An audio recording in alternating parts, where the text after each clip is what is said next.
இஸ்ரேலுக்கும் ஈரானுக்கும் பார்த்தீங்கன்னா இப்போ தொடர்ந்து ரொம்ப சண்டை வந்துட்டே இருக்குது. ஃபர்ஸ்ட் பார்த்தீங்கன்னா இஸ்ரேலுக்கும் பலஸ்தீனுக்கும் சண்டை வந்துட்டு இருந்துச்சு. என்ன ஏதுன்னு நிறைய பேத்துக்கு வந்து தெரியாமல் இருக்கும். எதனால வந்து சண்டை போடுறாங்க, இப்போவே இஸ்ரேல் கூட சண்டை போடுறாங்கங்கிறது வந்து நிறைய பேருக்கு தெரியாமல் இருக்கும். எல்லா நியூஸ்லையுமே இதுதான் ஓடிட்டுருக்கு. இப்போது நான் நிறைய பேருக்கு பார்த்தீங்கன்னா எதனால இப்போ சண்டை நடந்துட்டுருக்கு, எதுக்கு இப்போ சண்டை போடுறாங்க, இஸ்ரேலுக்கும் ஈரானுக்கும் என்ன பிரச்சனை, எதுக்காக இஸ்ரேல் வந்து ஈரானை தாக்குனாங்க, எதுக்கு திரும்ப வந்து ஈரான் வந்து இஸ்ரேல் இப்போ தாக்கிட்டு இருக்காங்க அப்படிங்கிறத ஃபுல்லாக இந்த வீடியோவில் பார்க்கலாம். ஃபஸ்ட்டு பார்த்தீங்கன்னா இஸ்ரேலுக்கும் பலஸ்தீனுக்கும் நடந்த சண்டையில் பார்த்தீங்கன்னா அமெரிக்கா எப்படி இஸ்ரேலுக்கு சப்போர்ட்டாக இருந்துச்சோ அதே மாதிரி தான் வந்து பலஸ்தீனுக்கு வந்து ஈரான் சப்போர்ட்டாக இருந்துச்சு. 4 நாளைக்கு முன்னாடி பார்த்தீங்கன்னா ஈரானை வந்து இஸ்ரேல் வந்து தாக்கியிருக்காங்க. என்ன ரீசன்னு பார்த்தீங்கன்னா இஸ்ரேல் வந்து இந்த பலஸ்தீன் கூட நடந்த சண்டையில் வந்து ஈரான் தான் வந்து பலஸ்தீனுக்கு சப்போர்ட் பண்ணிட்டு இருந்தாங்க. ஹமாஸ் அமைப்புக்கு பார்த்தீங்கன்னா ஈரான் வந்து ஹெல்ப் பண்ணுறாங்க அப்படிங்கிற மாதிரியான ஒரு இது இருந்துச்சு.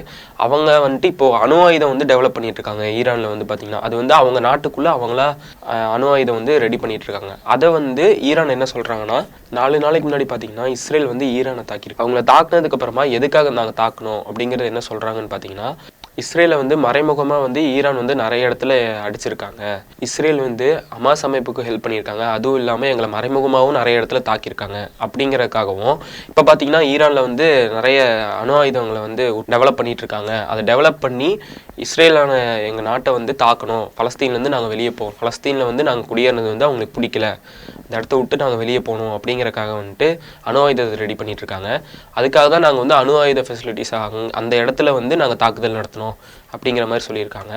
இப்போ ஈரானில் பார்த்தீங்கன்னா இஸ்ரேல் தாக்குதல் நடத்தின இடத்துல பார்த்தீங்கன்னா அணு ஆயுத ஃபெசிலிட்டிஸில் தான் வந்து அவங்க அடிச்சிருக்காங்க. அந்த இடத்துல பார்த்தீங்கன்னா அந்த சயின்டிஸ்ட்லாம் இருப்பாங்க இல்லையா, அந்த அணு ஆயுதம் தயார் பண்ணுற இடத்துல இருக்கிற சயின்டிஸ்ட்டு, அப்புறம் வந்து பெரிய பெரிய போஸ்ட்டில் இருக்கிற உயர் அதிகாரிகள், இவங்க எல்லாருமே வந்து இறந்துருக்காங்க. கிட்டத்தட்ட ஒரு 100 பேர் பக்கம் இறந்து போயிருக்காங்க. ஒரு வாரம் இந்த மாதிரி ஒரு சண்டை நடக்குது அப்படின்னு எடுத்தாலே வந்துட்டு நிறைய வந்து பொதுமக்கள் தான் அதிகமாக பாதிக்கப்படுறாங்க. ஒரு நாட்டுக்கு சண்டை நடந்தாலே நிறைய வந்துட்டு ஒரு நாட்டுக்கு சண்டை நடக்கும்போது பார்த்திங்கன்னா நிறைய வந்து பொதுமக்கள் தான் பாதிக்கப்படுறாங்க. இந்த இதுக்கு முன்னாடி இஸ்ரேலுக்கும் பலஸ்தீனுக்கும் நடந்த இதுலேயே பார்த்திங்கன்னா நிறைய பொதுமக்கள் வந்து குழந்தைங்க பொதுமக்கள் எல்லோரும் நிறைய பேர் பாதிக்கப்பட்டாங்க. நிறைய பேர் அதை சோஷியல் மீடியாவில் எல்லாத்துலேயுமே நம்ம பார்த்துருப்போம்.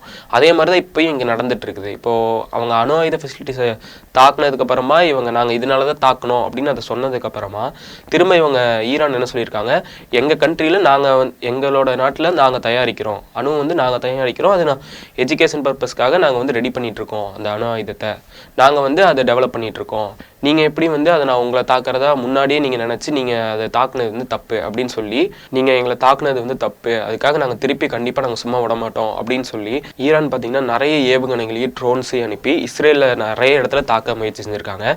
இஸ்ரேலில் பார்த்திங்கன்னா அமெரிக்கா சப்போர்ட் இருக்கிறதுனால அவங்களுக்கு நிறைய ஆயுதங்கள், நிறைய டெக்னாலஜியான ஆயுதங்கள்லாம் நிறையவே இருக்குது. இஸ்ரேலில் பார்த்திங்கன்னா வான்வழியாக வரக்கூடிய நிறைய ஏவுகணை இந்த மாதிரி விஷயங்கள் எல்லாத்தையுமே வான் மூலியமாகவே இங்கேருந்து கீழேருந்து அதை அழிக்கிற மாதிரியான நிறைய ஃபெசிலிட்டிஸ் வந்து அவங்களுக்கு நிறையவே இருக்குது. அதை பார்த்திங்கன்னா அயன் டூம் அப்படின்னு சொல்லுவாங்க. இஸ்ரேலை சுற்றியுமே அயன் டூம் வந்து ரொம்ப ஒரு இரும்பு கவசம் மாதிரி அவங்க நிறையவே வச்சுருந்தாங்க.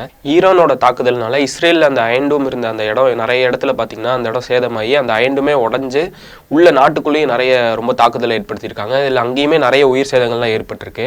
ஸோ அதுக்கு திரும்ப இஸ்ரேல் என்ன பண்ணியிருக்காங்கன்னா திரும்ப தாக்குதல் நடத்தியிருக்காங்க. இந்த மாதிரி ஒரு 4 நாளாகவே 2 பேரும் மாற்றி சண்டை போட்டுருக்காங்கன்னு தான் சொல்லலாம். என்ன மாதிரி நிறைய பேருக்கு இருக்கிற ஒரு கேள்வி என்னன்னு பார்த்தீங்கன்னா, வேர்ல்டு ஃபுல்லாகவே நிறைய அமைப்புகள் இருக்காங்க. இந்த பெரிய பெரிய நாடுகள்லாம் சேர்ந்து எந்த சண்டையும் நடக்கக்கூடாது, எந்த பிரச்சனையும் ஆகக்கூடாதுங்கிற மாதிரி அதை சொல்யூஷன் கண்டுபிடிக்கிற மாதிரி நிறைய அமைப்புகள் இருக்காங்க.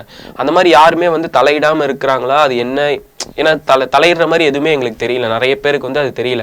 அவங்க வந்து பேசி முடிவெடுக்கிறாங்க. ஏன்னா சண்டை போட்டே இருந்தாங்கன்னா சண்டை போட்டுக்கிட்டே என்ன நடக்குதுங்கிற மாதிரி பண்ணிக்கிட்டே தான் இருப்பாங்க. ஆனால் அந்த மாதிரி எதுவுமே சண்டை நடக்க வேணாம், ஏன்னா நிறைய பொதுமக்கள் பாதிக்கப்படுறாங்க, நிறைய குழந்தைங்க பாதிக்கப்படுறாங்க, அதெல்லாம் தடுக்கணுன்ட்டு அந்த அமைப்புகள் வந்து எந்த முயற்சி எடுக்கிற மாதிரி வந்து யாருக்கும் நிறைய பேத்துக்கு வந்து தெரியல. அவங்க என்ன பண்ணுறாங்கன்னு தெரியல. இப்போ பார்த்தீங்கன்னா ட்ரம்ப் வந்து இதுக்கு முன்னாடி எந்த பேச்சுவார்த்தையும் இது பண்ணாமல் இருந்தார், இது சால்வ் பண்ணணும்னு சொல்லிட்டு எந்த பேச்சுவார்த்தையும் எடுக்காமல் ஆப்போசிட்டில் சண்டை போடுறவங்களை வந்து இஸ்ரேலுக்கு சப்போர்ட் பண்ணி ஒரு மிரட்டலான முடிவுகள் எடுக்கிற மாதிரி தான் பண்ணிட்டு இருந்தாரு. இப்போ பார்த்தீங்கன்னா இந்தியா பாகிஸ்தான் சண்டையை அவர் எப்படி தீர்த்து வச்சாரோ அதே மாதிரி தான் இந்த சண்டையை நான் தீர்த்து வச்சிருவேன் அப்படிங்கிற மாதிரி சொல்லிட்டு இருக்காங்க.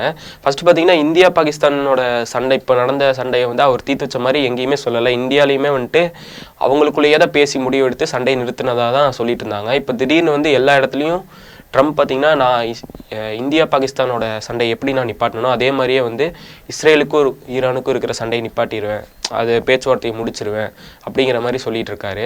எல்லாருக்கும் இருக்கிற கேள்வி என்னன்னு பார்த்தீங்கன்னா, இந்த மாதிரி சண்டை நாட்டுக்கு சண்டை நடக்கும்போது நிறைய பொதுமக்கள் பாதிக்கப்படுறாங்க. ஓரளவுக்கு மேலே சண்டை போட்டுக்கிட்டே இருந்தாலுமே அந்த நாட்டில் படுற அடுத்த நாடாக இருந்தாலுமே அந்த நாட்டில் இருக்கிற குழந்தைங்க, இந்த மாதிரி மக்கள், அப்பாவி மக்கள், அவங்க எல்லாரும் கஷ்டப்படுறத பார்த்தாவது சண்டை போட நிப்பாட்டி அதுக்காக பேச்சுவார்த்தையாவது வேற பிளான் எடுக்கலாம், சண்டை போட வேணாம், வேற ஏதாவது ஒன்று பண்ணலாம் அப்படிங்கிற முடிவு கூட யாரும் எடுக்காம இன்னும் எதுக்காக இப்படி சண்டை போடுறாங்க அப்படிங்கிறது வந்து எல்லாத்துக்குமே ஒரு கேள்விக்குறியாகவே இருக்கும். கடந்த ஒரு 2-3 வருஷமாவே இந்த மாதிரி உலகம் ஃபுல்லாகவே நிறைய போர்கள் தான், நாட்டுக்கு சண்டை நடக்கிறது மாதிரி தான் நிறைய போய்கிட்டு இருக்கு. ஸோ இதெல்லாம் பற்றி நீங்கள் என்ன நினைக்கிறீங்கிறத பற்றி கமெண்ட்ல சொல்லுங்கள். இந்த இஸ்ரேல் ஈரான் இந்த பிரச்சனையை பற்றி நீங்கள் என்ன நினைக்கிறீங்கிறத கமெண்ட்ல சொல்லுங்கள். ஸோ இதே மாதிரி நிறைய வீடியோஸ் தொடர்ந்து நம்ம சேனலில் வந்துட்டே இருக்கும். அது எல்லாத்தையும் பார்க்குறதுக்கு நம்ம சேனலை ஃபாலோ பண்ணிக்கோங்க.